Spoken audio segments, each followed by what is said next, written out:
नमस्कार। आज मैं फिर आपके सामने अपराध की एक और घटना लेकर आया हूँ। आज के अपराध की घटना हालिया है, हाल फिलहाल की है। हुआ कुछ यूं कि उत्तर प्रदेश के हमीरपुर जिले में 13 नवंबर 2025 को सवेरे सवेरे राठ मौदहा रोड पर रमना गांव के पास सड़क के किनारे एक युवती का नग्न शव देखने को मिला। सवेरे सवेरे आने जाने वालों ने ये देखा कि एक युवती जिसका शव पूरी तरह से न्यूड था, कोई कपड़ा उस पर नहीं था, वो सड़क के किनारे पड़ा हुआ है। शरीर से खून निकल रहा है और काफ़ी लंबे हिस्से में वहाँ ज़मीन के खून उसका पड़ा हुआ है। खैर, सूचना हुई। लड़की नव यौवना थी, 25-26 साल उम्र रही होगी। पुलिस पहुंच गई फौरन थाना मौदहा की। उसने वहां पर देखा, फोटोग्राफ ली, वरिष्ठ अधिकारी आए, एफएसएल की टीम पहुंची, देखने की कोशिश की गई कि पहचान का कोई चिन्ह उसके शरीर पर मिले। ऐसा कुछ नहीं मिला। 3 टीमें तत्काल बनाई गईं ये पहचान करने के लिए कि ये युवती कौन है, किसका ये शव है। पुलिस ने अपनी विवेचना शुरू कर दी। तुरंत उस इलाके का डंप डाटा लिया गया। कोशिश की गई कि किस यहाँ पर उस समय यानी घटना की रात लोगों ने बताया कि 12 बजे तक ये शव यहाँ नहीं था या 11 बजे तक, और उसके बाद की ही ये घटना होगी। खैर, पुलिस ने धीरे धीरे करके इसकी पहचान की जब कोशिश की तो उन्हीं नंबरों के सहारे पुलिस को एक नंबर मिल गया और लोगों से भी ये जानकारी मिल गई कि ये लड़की जिसका नाम किरण है और वो जो करवई थाना क्षेत्र है महोबा का, वहाँ की रहने वाली है। बहरहाल जैसे ही नाम का पता लगा उसका मोबाइल नंबर भी मिल गया। मोबाइल नंबर में सीडीआर की डिटेल निकाली गई, उसकी एनालिसिस की गई, उसका विश्लेषण किया गया। विश्लेषण से ये पता लगा कि पिछले कई महीनों से एक ही नंबर पर बहुत बार बात हुई है। पुलिस ने फौरन उस नंबर को वेरीफाई करने की कोशिश की तो ये पता लगा कि करवई थाने में ही तैनात एक दरोगा जी, उप निरीक्षक अंकित यादव का ये मोबाइल नंबर है। अंकित यादव के बारे में, अब थाने में दरोगा हैं, तैनात हैं थाने में ही, 10 मिनट लगा पुलिस को ये पता करने में कि ये दरोगा जी आखिर कौन है और किस सिलसिले में मृतका से उसकी बात हुआ करती है। बहरहाल ये पता लगा कि अंकित यादव 2003 बैच के दरोगा हैं और 2024 से यानी 1 साल से करवई थाने में तैनात हैं। किरण भी यानी मृतका भी करवई थाने की ही रहने वाली है। अंकित यादव मूल रूप से रायबरेली के महमद मऊ गांव का रहने वाला है। जैसे आपको जिले में ही तैनात किसी सब इंस्पेक्टर के बारे में कोई जानकारी करनी हो तो बहुत आसान है। एसएसपी कार्यालय में जिले में तैनात सभी inspector, sub inspector, constable, head constable, inspectors, even deputy SP और एडिशनल एसपी की पूरी जानकारी एट ए ग्लांस आपको मिल जाएगी। यही कारण है कि जब किसी थाने पर सर्विंग पुलिस अफसर के बारे में कोई जानकारी प्राप्त करनी होती है तो वो आप मोबाइल से या लैंडलाइन से फ़ोन करेंगे, एक क्लिक में आपको सब जानकारी मिल जाएगी। लिहाजा दरोगा जी यानी सब इंस्पेक्टर अंकित यादव के बारे में ये जानकारी तुरंत पूरी जानकारी मिल गई। पुलिस ने करवई थाने में उसका पता किया तो ये पता लगा कि उसकी ड्यूटी ऑफ है और वो किसी विवेचना के सिलसिले में गया है। पुलिस चूंकि इस हत्याकांड को तुरंत सुलझाना चाहती थी, हल्ला बहुत हुआ था, लिहाजा वो उसके ये पता लग गांव भेजा गया तो गांव में उसके आलीशान मकान में ताला बंद था। लोगों ने बताया कि आजकल ये लोग इलाहाबाद में यानी तब के इलाहाबाद और अब के प्रयागराज में पूरा परिवार वो कहीं किसी मकान में या कोई मकान बनाकर वहाँ शिफ्ट हो गया है। और ये भी बताया कि अंकित यादव के पिता राजकुमार यादव भी पुलिस में ही दरोगा हैं और वाराणसी में तैनात हैं। इस बीच में उस बॉडी का उस शव को पंचायतनामा करके पोस्टमार्टम के लिए भेज दिया गया। पोस्टमार्टम रिपोर्ट भी आ गई। पोस्टमार्टम रिपोर्ट में महिला के गले में कसने का, किरण के गले में कसाव के निशान, भारी वस्तु के प्रहार से सिर की हड्डियां टूटी हुई, शरीर पर अलग अलग जगह किसी भारी वस्तु से, लेकिन जो उसकी लंबाई चौड़ाई दी गई थी इंजरीज की, उससे ये लग रहा था कि ये किसी एक भारी वस्तु से पूरे शरीर पर प्रहार करके इसको मौत की नींद सुलाया गया है। तो खैर, मुकदमा अज्ञात में फौरन कायम किया गया मर्डर का। पुलिस ने आगे विवेचना की। किरण के बारे में फिर पुलिस ने पता करना शुरू किया। अंकित के बारे में तो सर्विस रिकॉर्ड में ही सब चीज़ें पता लग गई, कहाँ का रहने वाला है, कब का दरोगा है, कब इस जिले में आया था और इस थाने में, करबई थाने में कब से तैनात था। किरण के बारे में भी ये पता लगा, जब पता लगाना शुरू किया गया, कि वो शादीशुदा थी। उसके पति विनोद सिंह सीआरपीएफ में थे और इन दोनों के बीच में कोई संतान नहीं थी। किरण के माता पिता भी, चूंकि मृत्यु हुई, पता लगा, सारे लोग आ गए। पुलिस ने उनसे पूछताछ की तो उन्होंने ये बताया कि शादी किरण की इनसे हुई थी, विनोद कुमार सिंह से, जो सीआरपीएफ में थे, लेकिन शादी के थोड़े दिन बाद ही विनोद सिंह की तरफ से दहेज की डिमांड शुरू हो गई। कुछ रुपयों की और एक गाड़ी की डिमांड उनकी तरफ से होने लगी। जब ये डिमांड पूरी नहीं हुई तो उसके साथ, यानी किरण के साथ, मारपीट की गई। मारपीट के बाद उसे ये भी कहा गया कि उसे जहर खिलाकर मारने का प्रयास किया गया। ऐसा जो एफआईआर किरण ने अपने पति विनोद और ससुराल वालों के खिलाफ दहेज उत्पीड़न और डोमेस्टिक वायलेंस का जो मुकदमा लिखाया था एफआईआर में, उसी एफआईआर में ये सब बातें लिखी हुई थी। ये जितने आरोप वो बता रहे थे कि दहेज में ये मांगा गया और न देने के कारण मारपीट की गई, लेकिन सामान्य रूप से दहेज उत्पीड़न का मुकदमा लिखाते समय इसी तरह के ये सेट ऑफ आरोप हैं, जो इसी तरह के आरोप पति और उसके घर वालों के विरुद्ध लिखाए जाते हैं। और इसीलिए शायद उन्हीं आरोपों को बार बार मृतका के घर वाले दोहरा रहे थे। तो उसी एफआईआर, अच्छा, और परिवार वाले जो विनोद सिंह के परिवार वाले थे, उनसे भी संपर्क किया पुलिस ने। तो उन्होंने कहा, साहब ये दहेज वहेज की बात झूठी है, दहेज का ऐसा कोई प्रकरण नहीं है और हमें दहेज की कोई ऐसी आवश्यकता भी नहीं है। मेरे बारे में आप इस इलाके में, इस गांव में किसी से पूछ सकते हैं, मतलब इस परिवार के बारे में। हम लोग कभी दहेज के लिए या दहेज न लाने के लिए घर की बहुओं को कभी हम लोगों ने किसी तरह की प्रताड़ना नहीं की। सिर्फ यही बहू नहीं है, हमारे यहाँ इस गांव में बहुत ढेर सारे घरों में बहुएं हैं, किसी को इस तरह की कोई शिकायत नहीं है। तब फिर ये पूछा गया कि आखिरकार फिर आपकी बहू यानी किरण ने ये दहेज उत्पीड़न और डोमेस्टिक वायलेंस का ये मुकदमा क्यों लिखाया गया। उन्होंने उसका कारण बताया। उन्होंने कहा, साहब शादी होके ये जैसे ही आई वैसे ही 4 से 10 दिन तो खैर सब कुछ सामान्य रहा, लेकिन उसके बाद ये पहले इसने घर में ही रील बनाने शुरू किए। गांव वालों को भी पता लग गया कि जो ये नई बहू आई है इसकी रील्स किस नाम से और किन किन सोशल प्लेटफॉर्म पर आती हैं। पूरा गांव जैसे होते चटखारे लेने लगा नई बहू के बारे में जो रील्स बनाती हैं।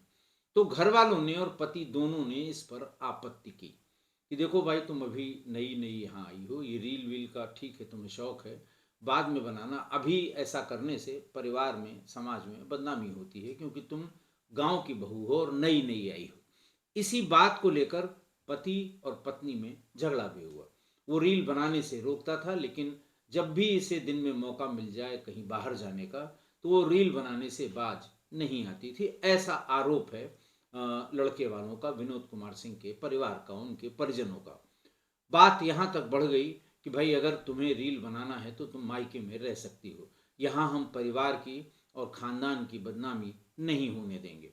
और इस बात से कि उसको ये कहा गया कि तुम जाकर मायके में रह सकती हो, तो वो इतना नाराज हुई कि वो मायके गई जरूर, लेकिन वहीं से उसने थाने में एक एफआईआर कर दी। आरोप वही लगाए जो मैंने आपको बताया कि साहब दहेज के लिए प्रताड़ित किया गया, मारा गया, पीटा गया और जहर खिलाकर मारने की कोशिश की गई, जहर पिलाकर मारने की कोशिश की गई। बहरहाल इस मुकदमे की, इस एफआईआर की, जो ये एफआईआर की किरण सिंह ने, उसकी विवेचना आदरणीय सब इंस्पेक्टर अंकित यादव जी को मिल गई। अंकित यादव जी साल भर पहले की 23 बैच के दरोगा, साल भर पहले महोबा में आए, आते ही करवई थाना पोस्टिंग हो गई और फिर थोड़े दिन में ही ये विवेचना मिल गई। खैर, विवेचना में उन्होंने बयान लेने शुरू किए और फिर किरण का बयान लेने के लिए बार बार उसके घर जाने लगे। घर जाकर बयान लेने की, ठीक है, आपको मौका देखने के लिए एक बार जाना ठीक है, क्योंकि मौका मुआयना करना और नक्शा नज़री बनाना कि साहब इसी जगह, इसी जगह, इसी जगह, लेकिन ये घटना स्थल का बनाया जाता है, यानी उसके ससुराल का बनाया जाना चाहिए था। लेकिन वो उसके मायके वाले घर पर उनका आना जाना शुरू हुआ और बहाना ये कि साहब उस मुकदमे के बयान लेने हैं, गवाहों का नाम पूछना है, गवाहों के बयान लेने हैं, घर में कौन कौन उसके पक्ष में बयान दे सकता है ये पता करना है। बहरहाल वो आने जाने लगे। अब आप समझदार हैं, हमारे सभी श्रोता बहुत समझदार हैं, आप समझ गए होंगे कि बार बार बयान लेने का क्या मतलब होता है। बहरहाल जब बयान लेते थे, मिलना जुलना हुआ और जाने ही लगे। फिर आखिर कब तक उसको खींचा जाता विवेचना को। दरोगा जी तो इसी जुगत में थे कि इसे साल 1.5 साल और खींचा जाए ताकि और लंबा लंबा बयान जाकर वो वहाँ पर लें। लेकिन फिर महिला का ये दबाव था कि जल्दी से इनको जेल भेजिए और इनकी चार्जशीट लगाइए, ट्रायल पर मुकदमा आए, हम इनको दंडित कराना चाहते हैं। और फिर इसी सब चक्कर में जो हुआ होगा वो आप सब समझदार हैं। जल्दी ही उनको चार्जशीट लगानी पड़ी। फिर इसको ट्रायल पर जल्दी कैसे आना है उसका भी उन्होंने सब पूरा ठेका ले लिया कि नहीं, मैं बहुत जल्दी इसका ट्रायल भी करा दूंगा, बड़ी जल्दी इसका हम निस्तारण भी करा देंगे, सज़ा दिला के, तो मतलब मैं एक्सपर्ट आदमी हूँ सज़ा इसमें दिलवाने का। और यहाँ तक कि जब वो चार्ज फ्रेम होते हैं कोर्ट्स में, समन कोर्ट के लिए समन जाते हैं, महिला उत्पीड़न का मामला था इसलिए फास्ट ट्रैक कोर्ट में चलना था, लिहाजा हर डेट में भी जिसमें उस महिला यानी किरण और उसके वकील का काम होता है, वहाँ भी दरोगा जी हर डेट में उपस्थित होने लगे। फिर ट्रायल पर जब ये मुकदमा आने को हुआ तो फिर वही जल्दी जल्दी डेट लगवाना, इस पैरोकार से मिलना, उस पैरोकार से मिलना, जज साहब के पैरोकार से मिलना, सबसे बताना कि ये कितना ज़रूरी मुकदमा है कि इसका ट्रायल होना बहुत ज़रूरी है। फिर किरण को लगा, जब इतना लंबा बयानों के सिलसिले से निकल कर कोर्ट कचहरी ये सब जब शुरू हुआ तो किरण को लगा कि अब बहुत हो गया। फिर किरण ने तुरंत अंकित यादव पर शादी का दबाव बनाना शुरू किया कि जिस दिन से मुकदमा लिखा गया, जिस दिन से विवेचना आपके पास आई, तब से अब तक क्या क्या हुआ उसने वर्बेटम सब बताया और ये भी कहा कि आपने जो कुछ किया है सारे सबूत भी हमारे पास हैं। जैसे ही वो शादी वाली बात शुरू की उसने, जैसे हमेशा होता है लिव इन में या इस तरह के मामलों में, लड़कियां जैसे ही दबाव बनाती हैं कि अब शादी करनी बहुत ज़रूरी है, वैसे ही दिमाग सटक जाता है लड़कों का। दरोगा जी का भी दिमाग आउट हो गया और ये हम पर शादी का दबाव बना रही है। उन्होंने फौरन उसको मना किया कि अब आइंदा से नहीं मिलना, उसका नंबर ब्लॉक किया, उससे कहा कि बार बार फ़ोन मत किया करो। सब उसी दिन के बाद जब उसने शादी की बात की कि भाई अब बहुत हो गया, अब आपको मुझसे शादी करनी पड़ेगी, पर फिर वो पीछा छुड़ाने की कोशिश होने लगी, जैसा इस तरह के केसेस में हमेशा हुआ है। 100 के आसपास इस तरह की अपराध कथाओं में मैंने आपको ये यथार्थ बताया है कि जब तक बिना किसी रोक टोक के सब कुछ चलता रहे सब ठीक है, लेकिन बस वही है कि जब ऐसा लगे कि ये तो अब गले पड़ने वाली है तो बस उससे पीछा छुड़ाने की कोशिशें शुरू हो जाती हैं। और वर्दी का नशा, नई नई वर्दी, नया नया रुतबा, पिताजी भी पुलिस में। तो फिर सोने में सुहागा हुआ करेला जो है वो नीम पर चढ़ गया और ये नशा उनके सिर पर चढ़कर बोलने लगा कि ये मेरा क्या कर लेगी। ऐसा तो नहीं, जब उसने कहा होगा कि ठीक है तुम शादी नहीं कर रहे हो, हम लोगों को बताएंगे, हम सोशल मीडिया पे डालेंगे, हम रील बनाने के एक्सपर्ट हैं, हम रील बना देंगे, तब इनको लगा कि अब मामला गड़बड़ है। उन्होंने एक दिन क्या, उसी तारीख मैंने आपको बताई थी 13 नवंबर को, 12 नवंबर को उसको बुलाया कि भाई आज चलो हम फाइनल कर देते हैं, घूमने चलेंगे और फाइनल करेंगे। उसने कहा चलो ठीक है, हो सकता है इनको अकल आ गई हो, इनका दिमाग राइट टाइम हो गया हो, लिहाजा वो भी तैयार हो गई और फिर ये दोनों गाड़ी से सैर करने के लिए निकले। किरण को ये नहीं पता था कि सैर के पीछे इनके दिमाग में क्या चल रहा है। सुनसान जगह पर पहुंचते ही गाड़ी में रखी हुई रॉड, पहले वही कि लघु शंका के लिए हम उतर रहे हैं, गाड़ी में जहां रॉड उन्होंने छिपा के रखी थी, मोटी लोहे की रॉड, उसको निकाला। निकालने के बाद उसके सिर पर और शरीर पर ताबड़तोड़ वार कर दिए। और पुलिस वाले थे, दिमाग लगाना लाजमी था कि दिमाग ऐसा लगाओ कि पकड़े न जाएं। तो पहचान के सारे चिन्ह उसके शरीर से उतार लिए, क्योंकि उन्होंने दिमाग ये लगाया होगा कि 2 दिन तक ये 1 दिन तक नहीं मिलेगी तो इसकी गुमशुदगी लिखाई जाएगी, गुमशुदगी में लिखाया जाएगा कि साहब वो हरे रंग का कुर्ता और फलाने रंग का पैजामा और फला जो है गले में हार और घड़ी ये सब लगाए हुए थी या पहने हुए थी। और ये सब पूरे के पूरे उसके जेवर, कपड़े सब उतार के गाड़ी में रख दिए और उसके शव को वहीं किनारे क्या, मारने के बाद 37 किलोमीटर दूर ले गए। वहाँ मैंने आपको बताया कि कबरई से करीब 37 किलोमीटर दूर मौदहा राठ रोड पर, जहाँ रमना गांव की सीमा लगती है, वहाँ पर उन्होंने इस बॉडी को फेंक दिया। और फिर सोचा कि अब मेरा कोई क्या बिगाड़ लेगा। बहरहाल पुलिस ने उनको उनके सरकारी आवास से गिरफ्तार किया, एक प्रेस कॉन्फ्रेंस की। प्रेस कॉन्फ्रेंस में सभी प्रेस वालों के सामने इन दरोगा जी को उपस्थित कराया गया, प्रेस वालों के सवालों का जवाब देने के लिए कहा गया, लेकिन दरोगा जी के पास कोई जवाब नहीं था, निःशब्द थे। जो उनका किया हुआ था वो सबके सामने था। आज की घटना, आज इस घटना के बारे में बताने से पहले मैं आपको बता दूं कि 90 के दशक में जब जासूसी उपन्यासों का दौर था, अपने चरम पर था, तो 2 लेखक हिंदी बेल्ट में, हिंदी बोलने वाली प्रदेशों में या हिंदी बोलने वाले लोगों के बीच में जासूसी उपन्यासों के लिए 2 दिग्गजों का नाम आज भी लिया जाता है। एक वेद प्रकाश शर्मा और दूसरा सुरेंद्र मोहन पाठक। 90 के दशक के जो लोग भी उस समय जवान रहे होंगे, पढ़ रहे होंगे, उन्होंने ज़रूर ये किताबें चाहे मांग के पढ़ी हों, चाहे खरीद के पढ़ी हों। और उसी में वेद प्रकाश शर्मा का बहुत ही चर्चित उपन्यास है वर्दी वाला गुंडा। अव्वल तो उस जमाने के लोगों में, नौजवानों में 50% लोगों ने पढ़ा होगा, जो उस समय उनका 90 के समय में नौजवान थे, 90 के दौर में, 90 के दशक में जिनको पढ़ने लिखने का शौक था, उन्होंने ज़रूर पढ़ा होगा। नए वाली पीढ़ी ने हो सकता है न पढ़ा हो। तो चलो हम ये नहीं कहेंगे आप इसको पढ़िए, लेकिन इसका रिव्यू ज़रूर देख लीजिए कि ये वेद प्रकाश शर्मा का ये उपन्यास वर्दी वाला गुंडा कितना चर्चित था उस समय।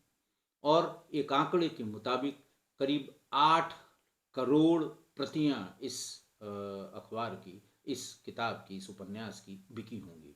8 करोड़।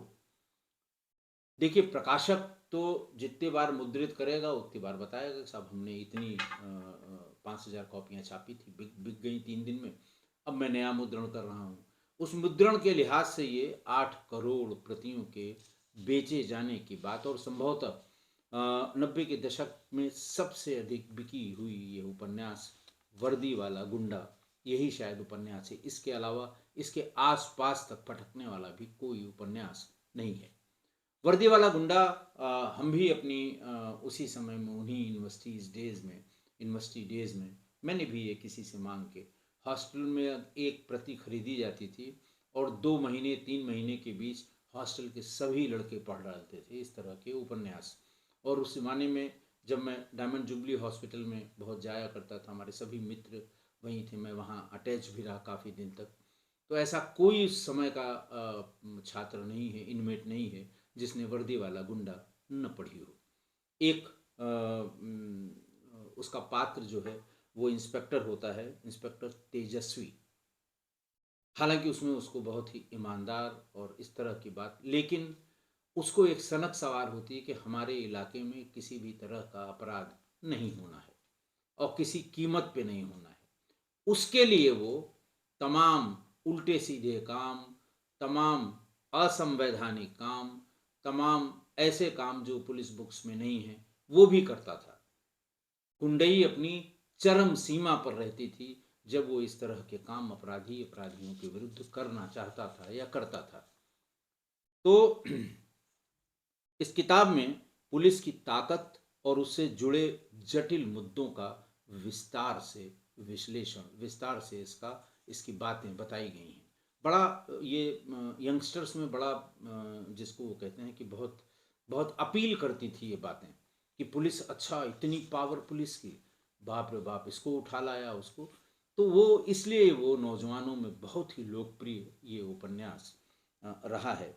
आज भी आज भी ये उपन्यास दिल्ली के सड़क की पटरियों पर लगने वाले किताबों की बड़े बड़े स्टॉल्स में जो पटरियों पर लगते हैं, रोज़ समेटे जाते हैं, रोज़ लगते हैं, रेलवे स्टेशंस पर, तमाम शहरों के बड़े बस अड्डों पर आज भी अगर आप खड़े होंगे तो ये उपन्यास खरीदते हुए लोग आपको मिलेंगे। कौन सा उपन्यास? वर्दी वाला गुंडा। अगर आज की तारीख में ये किताब लिखी गई होती, हालांकि वेद प्रकाश शर्मा जी 2017 में उनका देहावसान हो गया, लेकिन उन्होंने क्या गजब के उपन्यास, जासूसी उपन्यास, थ्रिलर उपन्यास अपने ज़माने में लिखे थे, उन्होंने भी और सुरेंद्र मोहन पाठक ने भी। लेकिन अगर आज ये किताब लिखी गई होती तो अंकित यादव जैसा करेक्टर उसमें जरूर होता।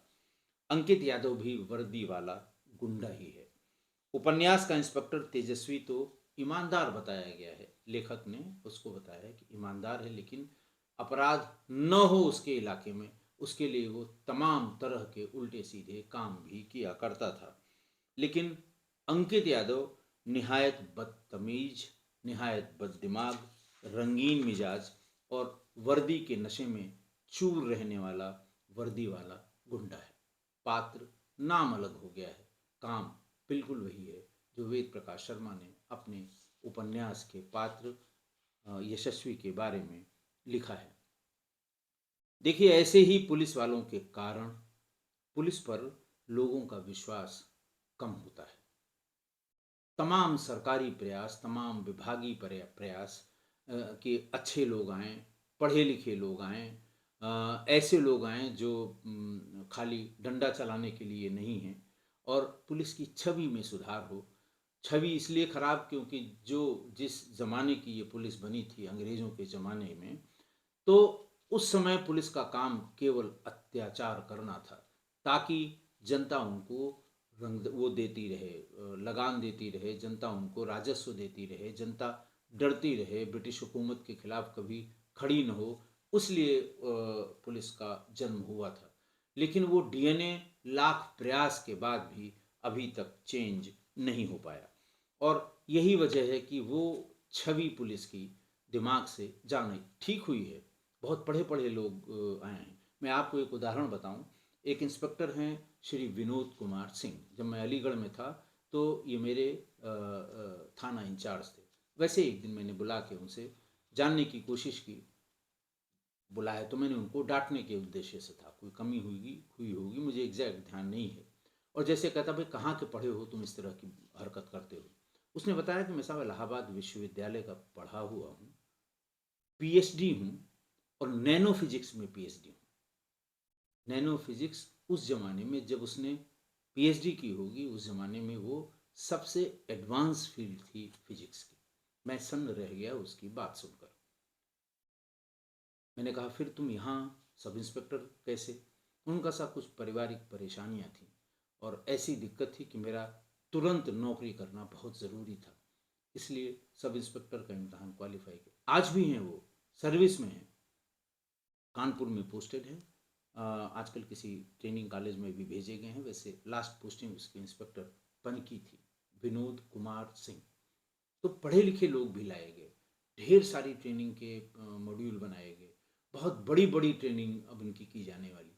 सुधार तो हुआ है, लेकिन ऐसी घटनाओं से फिर अचानक लोगों का विश्वास कम होने लगता है। पुलिस वालों से मिलने में लोग डरते हैं। एक कहावत है कि पुलिस वालों से न दोस्ती अच्छी न दुश्मनी अच्छी, तो दोस्ती भी कोई नहीं करना चाहता।